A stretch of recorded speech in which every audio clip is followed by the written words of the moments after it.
that help with pain, stress, anxiety, inflammation, PTSD, and so much more. We stock smokable products, gummies, chocolate, coffee, tea, even pain cream. Yes, we even have treats and oils for your dogs or cats. Go Green CBD is located in the Paddock Mall in the center court. We're open every day. Come in today for a free sample. Hello, I'm Mark Sears with Regency Printing. With over 10 years in the printing business, I know you'll find Regency Printing the place for all your local printing needs. Plus, I have fax services, mailbox rentals, notary service, U.S. mail, pack and ship, all at one convenient location, 2375 Northeast 25th Avenue. Just look for the yellow signs. Regency Printing, 789-6683. That's 789-6683. Regency Printing. Ugh, what wrong? Ugh, need wood for fire. Ugh, I go get. Ugh, I got wood for fire. Ugh, what takes so long? Had to use restroom. Someone not refill toilet paper. Ugh, my bad. You wash hands? Ugh, of course. Ugh, what caveman you take me for? You know, Dan, people who save money by switching to Mike Scott Plumbing sure are happy. Well, Brittany, how happy are they? Happier than a caveman with indoor plumbing. Yep. Get happy. Get Mike Scott Plumbing. If water runs through it, we do it. 237-2888. The Ocala Golf Club, one of Ocala's premier golf courses, from its pristine 18-hole course layout to its amazing pro shop. Jason Linhart and the staff at Ocala Golf offer everything that you need for your golf outing. That's the Ocala Golf Club. Experience country club style golf at municipal prices. You won't go wrong with the Ocala Golf Club. Call them for a tee time today, 352-401-6917.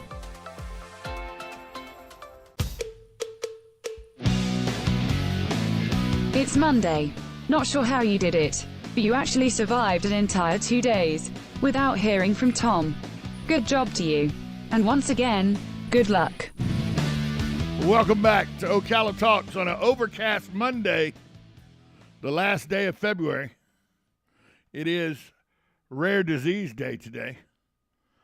Imagine experiencing excruciating, painful attacks, chronic symptoms that disrupt your daily life for 15, 16 years before finally learning that you're living with a rare genetic disease. There's a new documentary that's debuting today on Rare Disease Day that is shining a spotlight on acute hepatic porphyria. I hope I said that right, South Georgia. They made it easy for me. It's called AHP, and it's to raise awareness and help shorten the 15 years it can take to receive an accurate diagnosis. Part of the problem is that AHP is rare, but can have common symptoms like nausea, fatigue. It can lead to years of misdiagnosis, even unnecessary medical procedures and treatments. Today on the phone with us is Megan, a patient featured in the documentary, and Dr. Peter Emanuel, a healthcare professional with experience in AHP management. Good morning to you both. Good morning. Doctor, let's start with you. What is AHP, and why can diagnosing AHP be such a challenge? Well, first of all, thank you for having me. I'm a hematologist oncologist in Little Rock, Arkansas, and do take care of many of these patients. And you got the pronunciation close to right. It's acute hepatic porphyria, and AHP is a group of diseases that are all very rare and difficult to diagnose. But the hardest part of them is just the doctor recognizing that the patient might have AHP, because very common presenting symptoms of abdominal pain, nausea, and so oftentimes the doctor is thinking of something more common like a gallbladder attack, an appendicitis, or some other abdominal problem. And so the patient, like you said, gets put through many different tests, many different procedures, sometimes exploratory surgery, and sometimes years before the doctor even thinks about porphyria and testing for that. Well, 15 years seems like a very, very long time to go with this kind of agonizing pain. How can this disease be detected earlier to shorten the diagnosis? It's mostly recognition by the doctor because it's so rare, for the primary care doctor to think about it and or refer them on to a specialist so that the appropriate testing can be done. But even when they get to that, the testing can sometimes be very difficult. We now have a genetic test just in the last few years, but even when they think about it, it can still be a difficult diagnosis to finally arrive at the most accurate one. Megan, we know that you had a journey getting to an accurate AHP diagnosis. Can you tell us about what all that encompassed? Sure. First, thank you, Tom, for having me on here today. So I first started having symptoms at the age of 12 when I started puberty. Hormones can be a big trigger for some AHP patients, and for me, I found that to be very true. So I started having abdominal pain and nausea at first, and it was just unexplainable and undescribable how painful it was. My mom, took me to every doctor that she could find to listen to us, and they ran test after test, and things would come back, that I was fine or inconclusive. And ultimately, eventually, we had one doctor that even suggested that my mom had Munchausen syndrome, which is a very serious accusation and could have cost me even more years in my diagnosis journey. But fortunately, we did eventually find a doctor who just one day thought about having read AHP in their medical school textbook.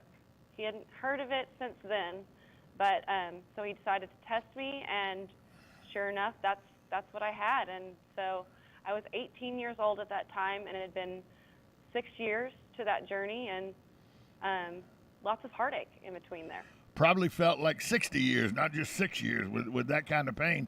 Now, you're a patient featured in the documentary that comes out today. What is the goal of the film, Two of Me Living with, I know I'm going to say this wrong, porphyria? What is the goal of that film? You got it. Yeah, it's a mouthful. So I'm so grateful that Alnylam asked me to be a part of this film, and I'm getting to share my journey. Our hopes with this film is that as we create awareness around AHP, more people will see this documentary, and doctors will start to think to test for it, and we can shorten that diagnosis journey time from 15 years to something hopefully much more reasonable. Dr. Emanuel, how important is it that patients and parents of patients talk with their doctors and give them feedback and say, hey, I heard about this article about AHP, or I heard a radio interview about AHP. Can we look for that? How important is that dialogue and communication between patient, parent, and the doctor? Extremely important. And whether it's a teenager like Megan was or somebody older, I mean, it's most common in women. Probably 80% of porphyria patients are women between the ages of 15 and 45, but they at least need to ask about it. I've probably seen 5 or 6 patients in the last year where I've tested for it, and they do not end up having porphyria, and we rule that out and then move on to other things. But if you don't think about it, if you don't test for it, you'll never arrive there. So it's important to at least consider that as a potential diagnosis when they're working a patient up for this constellation of symptoms. Megan, is that why you are so adamant to make sure that people that you raise awareness of this rare disease? Yes, Tom, I lost a lot of time, and even after my diagnosis, you lose time in this illness, and my hopes is that my journey can make somebody else's journey less painful, and that, kind of as a symbolic gesture, we encourage people that as they see the film to tell at least 15 other people about the film, and kind of as a symbol of that 15 years it takes for people to get a diagnosis. Well, Megan, speaking of that, where can listeners go to watch Two of Me Living with Porphyria and learn more about AHP? So if patients want to watch the film and learn more about porphyria, they can go to pinpointahp.com. I was not even aware that this was a situation, so I appreciate both of you coming on today to give us this, raise awareness about this rare disease. Thank you to Dr. Peter Emanuel and to Megan for coming on today. And Dr. Emanuel, before I let you go, I would not be doing my father justice if I didn't say, go Badgers. Thank you very much. I grew up in Wisconsin, spent my first 26 years there, and actually graduated from University of Wisconsin Medical School, so I'm definitely a Badger fan. You know Let what? me just add Go ahead. in closing, Two of Me, the name of the film is very appropriate. I have new nurses that aren't used to taking care of porphyria patients, and they've dealt with a couple of my porphyria patients just in the last few months, and they are amazed. They said, "What, you mean that's the same person that I dealt with 2 months ago?" Because when they're having an attack, they are a completely different person than when they're not having an attack, and that's why it's Two of Me. It really is two different people in the same body. Understood. And by the way, my dad's from Sparta, so I got deep roots in Wisconsin. Deep roots. Thanks so much for both of you joining us today. Elroy Sparta Bike Trail. There you go. I know it well. Thank you. Thanks so much for being here today and raising awareness for this. You know, it's one of those things I didn't even know porphyria existed, and here it is, a rare disease that I bet a lot of people with diverticulitis and stuff like that along those lines probably get, they get misdiagnosed as diverticulitis or gallbladder and all, and they may have porphyria. We're going to take a break. Come back more on the other side of Ocala Talks, 1370 AM, 96.3 FM. This is WOCA, The Source. Broadcasting from the Ocala International Airport, this is WOCA AM, W242CA FM, Ocala, 1370 AM, 96.3 FM, The Source. Today in Ag News from the Southeast AgNet. USA Radio News with Lance Pry. The Russian war in Ukraine enters its fifth day. Over the weekend, many countries expanded their sanctions against the Russian aggression. Switzerland, often a neutral country, on Monday is set to review its potential sanctions and asset freezes against Russia. Putin responded to all the pushback by putting his nuclear weapons on high alert, the BBC translates. Top officials of leading NATO countries are making aggressive statements about our country. Therefore, I'm ordering the Minister of Defense and the Chief of the General Staff to put the strategic nuclear forces on special alert. Vaccine passports will no longer be required in New York City starting March 7th. Mayor Eric Adams said Sunday he plans on lifting school mask mandates then too, barring major infections. Thanks for listening. It's well appreciated. We are USA Radio News. Water. It's essential to life, but it's also something that so many of us here in America take for granted. Imagine how different your life would be without access to clean water in your home. What if you had to walk to the nearest creek, stream, lake, or pond to get water?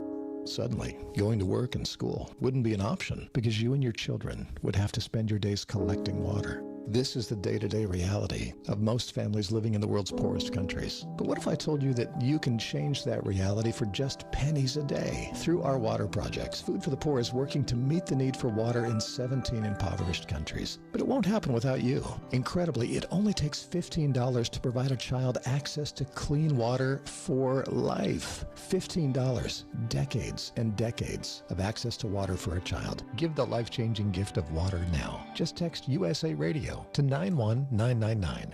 Text USA Radio, all one word, to 91999. It's time for Farm and Ranch headlines on the Southeast AgNet. I'm Tyron Spearman reporting.